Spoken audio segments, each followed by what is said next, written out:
So gene doping is the 21st century, although it's been around longer, version of performance-enhancing drugs. Essentially, it's using all that we've learned about genetics and being able to modify a human being. They'll use some sort of carrier, such as a virus, and they'll remove the genetic material from the virus, put in the manufactured altered genetic material that you want to introduce to the individual, and then you inject that into the individual, and then it goes to its target organ, and then it will change the way that organ functions, essentially change its genetic, either temporarily, or they work on trying to change it more permanently. You know, medicine is moving forward all the time, and a lot of people will argue that through the 21st century, genetics is going to be one of the biggest areas that's going to change and impact the health of humanity over the next 100 years. And so you take something that is that powerful, and then you apply that in the sporting world, and they will, someone will learn how to use that technology to improve performance. We don't know what impact that will have on our athletes. We don't know what impact that will have on people's interest in sports. I don't know. I have mixed feelings on stuff like that, I guess. But for me, it's probably naive, but it's, you know, to me it's cheating, and so I'm not gonna do it. Money, fame, and power. Most people want it, and most people respect it. Professional athletes usually have brief careers. There is also the potential for a serious career-ending injury at any time. With these odds, the goal is to make as much as you can before you get out. But sadly, 60 to 80% of pro athletes go broke or file for bankruptcy after they retire.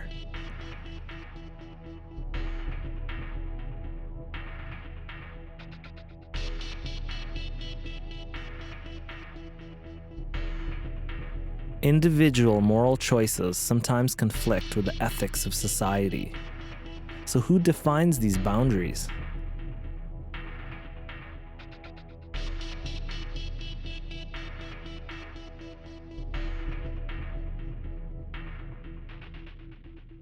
So stimulants are a group of medications that, as the name says, they stimulate you. The most common one that most people probably use every day of their life, much to the happiness of Starbucks, is caffeine. Now, there are much more powerful stimulants than that are used, and they're all based on the amphetamine family. And amphetamines was essentially the first drug that was abused in performance enhancement and led to the death of a cyclist.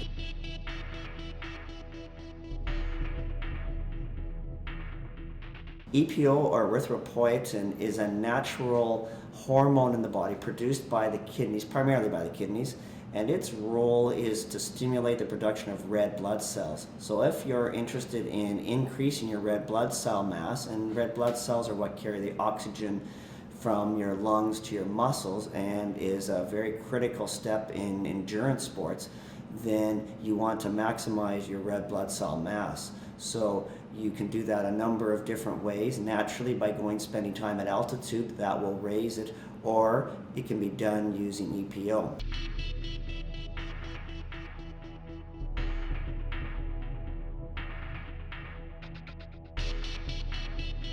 Everyone should weigh in just before they fight. It'll make it more fair. It's safer for the fighters. I've seen fighters go through hell, like taking guys to the hospital because they're cutting too much weight, and then watching their muscles cramp up. You're massaging one muscle, and then the leg straightens because it's cramping up. It's pretty scary, right? And yeah, I don't think it's necessary for the athletes to go through the kind of torture like they do. When you're throwing that 1-2, make sure it's straight down the pipe, okay? Aim for your partner's face.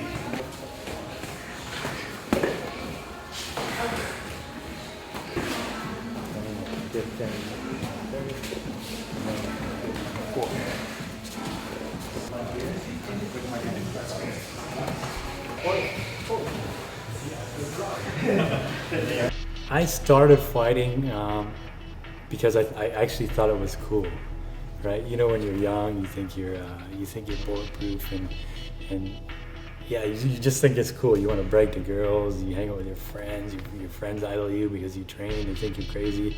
I remember watching the first UFCs, I was always interested in it, but I was it's just a scary thing, right? You look at it more as a barbaric kind of deal, but then after training, you just kind of realize that, hey, it's an actual sport, right? You get really humbled. So it changed my lifestyle. It actually gave me a certain lifestyle and led me on the right path from the wrong path, which I was going on before.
You know, I think that at the highest level, if we're talking certainly the professional level, you know, there's a lot of money to be made in many sports, and that money has to come from somewhere. And television, for example, is one of them, whether it's on cable TV or pay-per-view. So essentially, it's a product in the marketplace.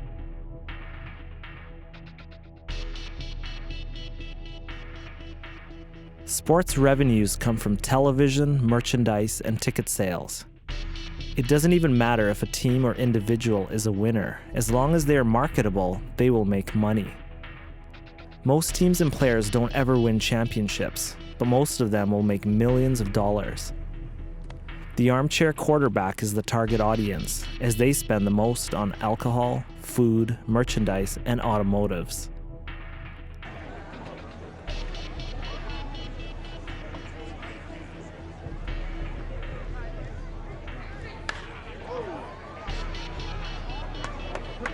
People love crowds. People like to follow. Everyone wants to belong somewhere. Participating and cheering for sports and teams unites people. It is healthy, fun, and it passes time.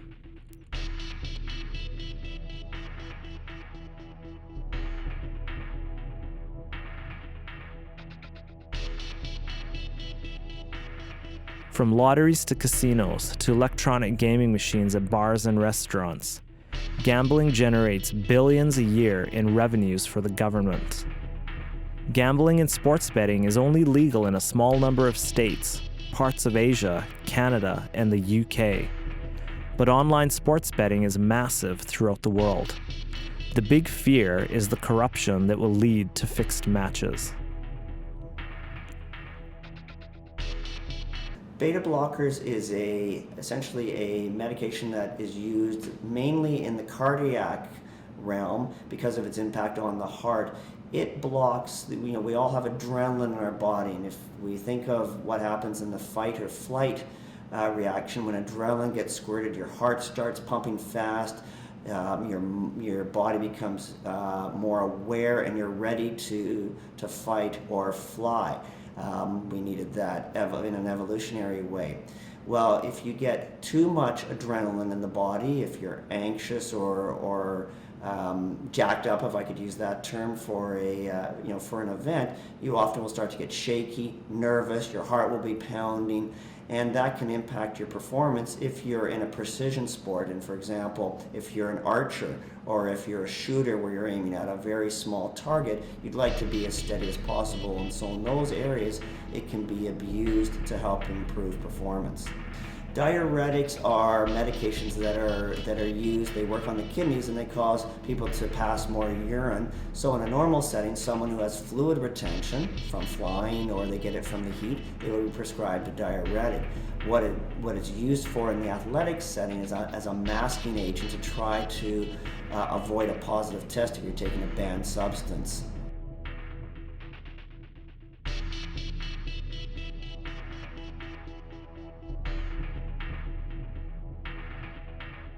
There's acute injuries, and by that I mean someone who's had a trauma, such as they've broken their leg or torn a ligament from an extreme exposure mechanism of injury. And then you have chronic injuries where it's come on more by repetitive strain. Knees, ligament injuries, ACL reconstructions is probably one of the most common that are done. Shoulders, it's tendon repairs, and people have dislocated their shoulders and have to have them stabilized would likely be the two most common surgeries. I tore my ACL during a fight in a competition. At the time, I didn't feel the pain. It was in the middle of a fight. I'm guessing the adrenaline going through my body just ignored the pain, so I was able to keep fighting. I remember coming off the mat, my knee was I knew there was something wrong. I couldn't really stand on it. It would give out, and it was a very tough experience. It took me 8 months to have surgery. Well, it took me 3 months to even get an MRI on my knee to confirm that my ACL was torn, as well as my meniscus. So mentally, it was very tough on me just waiting for my surgery. I just wanted to get better. I wanted to improve. I just wanted to rehab my knee, but I had to wait 8 months to even get the surgery. I came back to the gym right away because this is my job. I'm an instructor, so I was on the mats right away with my crutches. I wasn't doing anything physically, but I would teach classes. I would explain the positions. I would use my voice.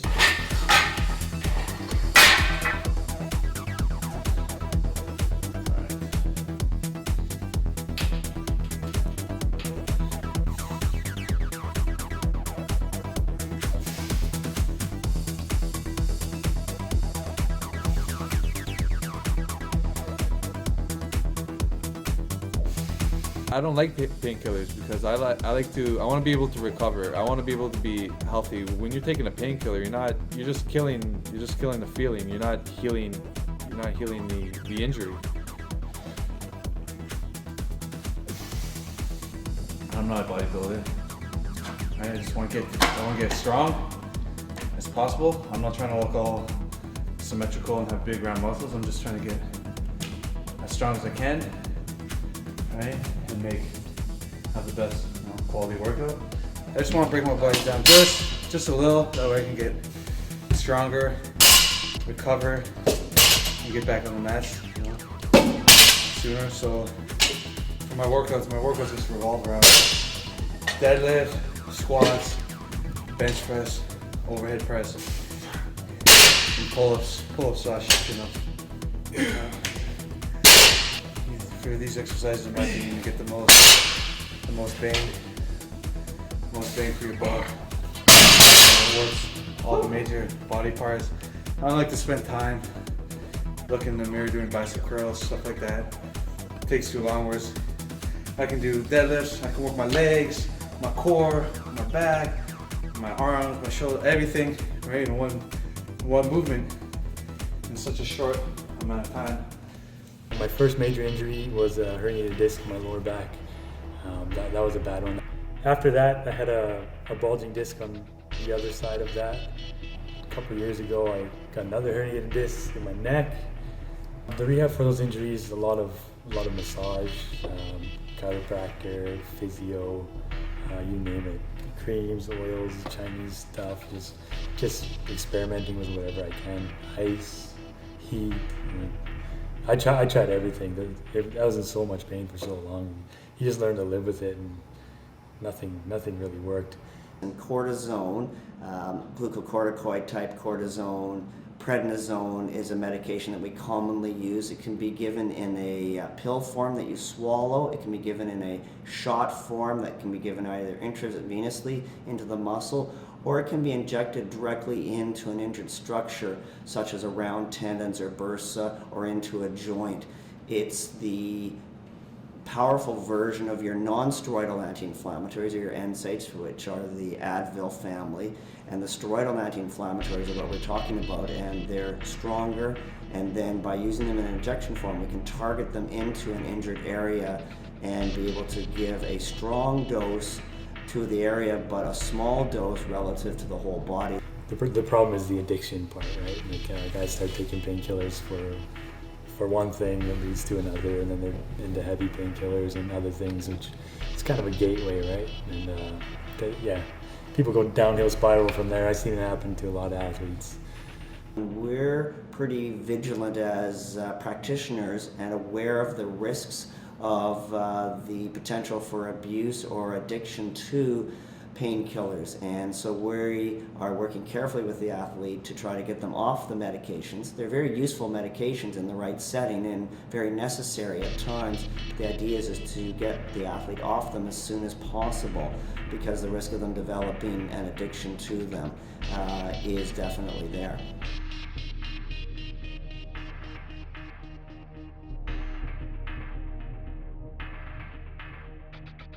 So steroids is a term that gets used for two classes. We talked earlier about the glucocorticoid or the cortisone injections. So absolutely those are a very useful tool that we have for healing injuries. They're essentially a very powerful anti-inflammatory, and inflammation is often seen to be inhibiting the healing process, although our understanding of the role of inflammation is getting more complicated, and it may in fact play a positive role in healing injuries. But that's the role for the glucocorticoids. The second group of steroids is the anabolic steroids, and that's your testosterone base and all the various manufactured versions of that are out there. And that's being widely used and abused in the sporting world, not only for building muscle mass and improving performance, but also it's a very powerful healer of muscles as well.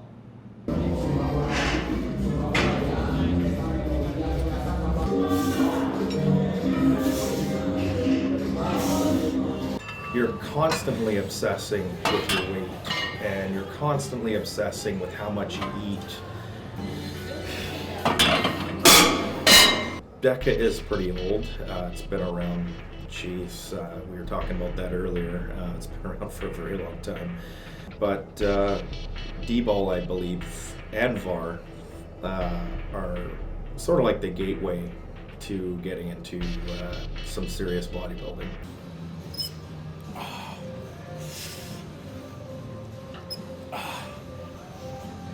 The danger isn't so much in the medication as much as in how much someone decides to use it on their own. Do they take 10 times the regular dose, 100 times the regular dose?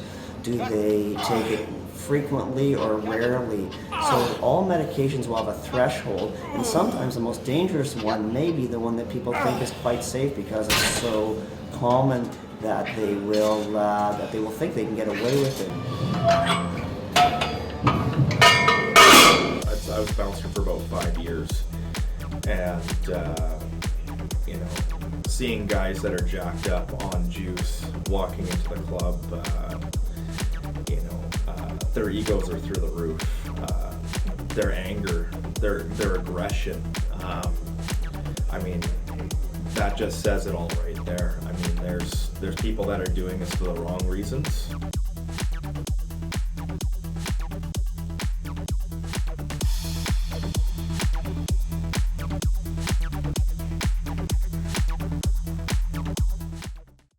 In a sport like MMA, where there's so much stuff to train, you got to do jiu-jitsu, you got to do wrestling, you got to do kickboxing, you got all this, you got to do your strength and conditioning. There's all this stuff, like you can't do all that stuff how much you want to do it because your body just can't handle it. Even if you're willing to do it, I've been struggling with it a lot. I get sick all the time because I just train, to the point where it's like, oh, I feel like a little bit sick and I should probably take a rest, but it's like, well, I can't take a rest. I need to do my jiu-jitsu class today, and then I get sick and I'm out for a week. Whereas if I had, the capability to recover faster, then, maybe I wouldn't be getting sick. Maybe I'd be able to do more and more.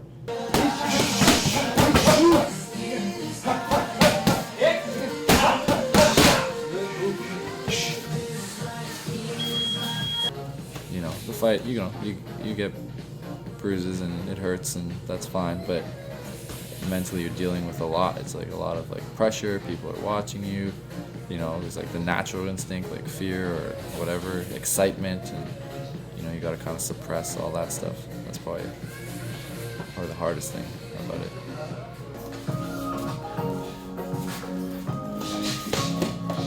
thinks it's a punch, but it sticks on, it doesn't leave his face.